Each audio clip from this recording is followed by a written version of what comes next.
আমার 475। ভালো আছেন? 475। সালাম আলাইকুম। ভালো আছেন?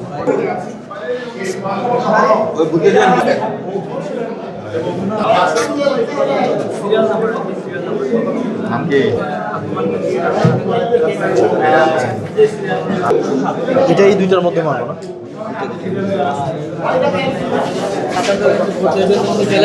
যে আমরা গত 2 দিন দেখেছি যে ভোট যেন না দিতে আসে এবং নিজের বিরুদ্ধে ভোট দিলে বাড়িঘর জ্বালিয়ে দেওয়ার কথা বলা হয়েছে, যে আমার বিরুদ্ধে যদি ভোট দেওয়া হয় বাড়িঘর জ্বালিয়ে দেওয়া হবে, এই ধরনের বক্তব্য দিয়ে হচ্ছে ভয়ভীতি দেখানোর একটা প্রচেষ্টা ছিল। একই সাথে সাথে আমরা গতকাল দেখেছি যে যারা জুলাইয়ে আপনার হচ্ছে দেবিদ্বারে গুলি করেছে, হত্যা করেছে, মানুষ হত্যা করেছে, ইয়াসিন সাব্বির রুবেলদেরকে হত্যা করেছে, রুবেল ভাই বিএনপির নেতা ছিলেন, ওনাদেরকে হত্যা করেছে, তারা আবার হচ্ছে তারপর হচ্ছে ঋণ খেলাপি যিনি আছেন তারা একসাথে হচ্ছে ভোট যেন সুষ্ঠু না হয়, ভোট যেন মানে উৎসবমুখর পরিবেশটা যেন বজায় না থাকে, সেটার তারা চেষ্টা করছে। গতকাল সেটা আমরা বলেছি।